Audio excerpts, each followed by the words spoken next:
Peace is not simply the absence of war. This is essentially a negative definition, but the biblical idea is much more positive. The well-known word shalom, usually translated peace, is a generous word which encompasses all of life. Its basic meaning being totality, wholeness, well-being. It's a situation in which every kind of good can expand and flourish to its full capacity and was described by Jesus himself as abundant life. John chapter 10 verse 10. Shalom describes a very happy and healthy state. David said that with the Lord as his shepherd, he would have all that he ever needed, Psalm 23. That's as good a definition of shalom as I can find because it's sufficiently positive. My cup overflows, he went on to say. That's a great place to be, resting in God's abundance. The word peace really doesn't do justice to the word shalom. It's possible for a man to be in the midst of war and to still know shalom. And it's possible for a man sitting peacefully in his living room to know nothing whatsoever of shalom. Shalom is a deep condition of the heart. It's a work of God. Now, bearing this in mind, it's easy to see that the sword, although occasionally very necessary, cannot of itself bring biblical shalom. It's much more complex than simply defeating your enemy. We could say that the sword is able to end a war, but it never can establish shalom, inner wealth and abundance. After the sword, something else is needed. We're all familiar with the story of Phineas. It's found in Numbers chapter 25. Now there is the strange and unique case of a broken vav. It's not missing, and it's not that there is an extra one. The vav is present. But the vertical stem is broken in all Torah scrolls and in most printed books.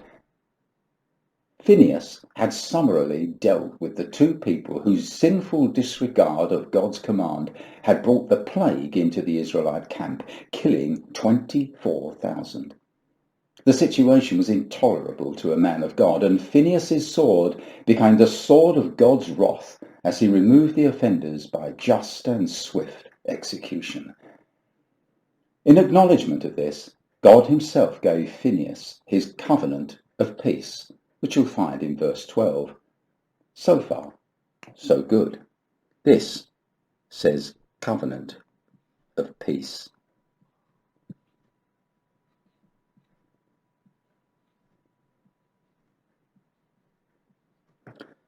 Brit shalom.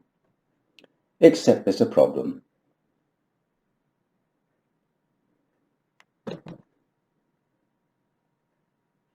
The vav is broken in the center. And this is understood to be warning us that real shalom, real peace, cannot be obtained directly by force, even though that may occasionally be necessary, as in this case. After the sword, something else is needed. And until that something else was supplied, the peace was a broken peace, like the vav in the word shalom. Going further, Phineas is identified in Jewish thinking with Elijah, because Elijah too is one who cannot bring peace himself, but will be the one to blaze open the path before the Messiah, who alone can bring peace, because he is the Prince of Peace.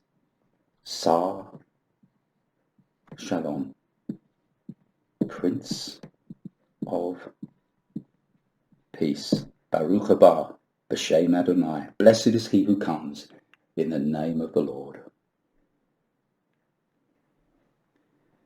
Now here is something worth noting. The name Phineas, Pinchas in Hebrew, has a complex meaning.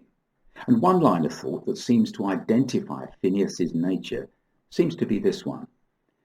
The root of the name Pinchas is nachas, the most fundamental meaning being that of intuitive knowledge and near accidental skill.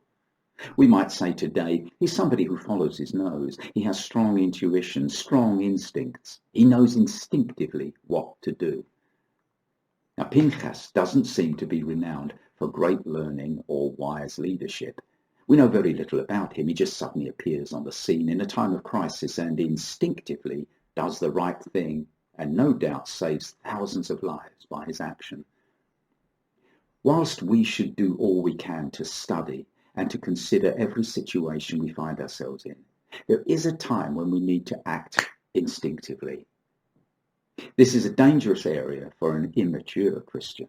But if a person is spiritually mature and respected by others, humble and ready to listen to advice and correction, not given to bouts of anger, then there will be times when the instincts of such a person can be trusted.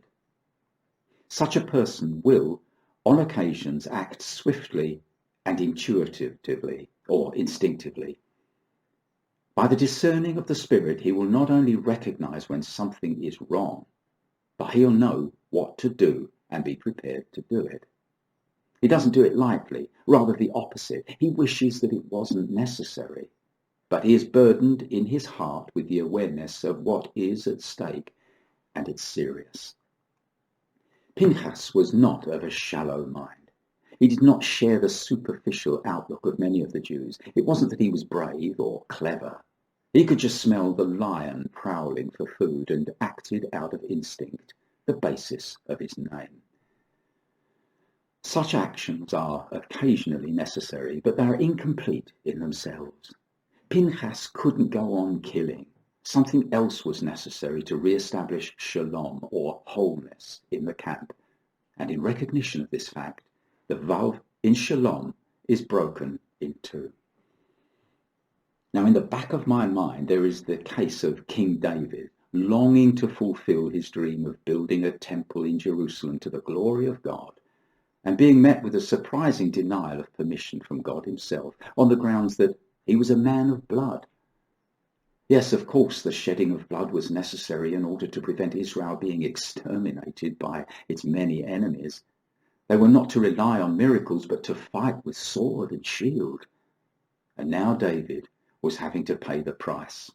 His tough way of life rendered him unsuitable for building the temple of the Lord. This is a price. That was left to Solomon, whose name derives from shalom, which means much more than peace.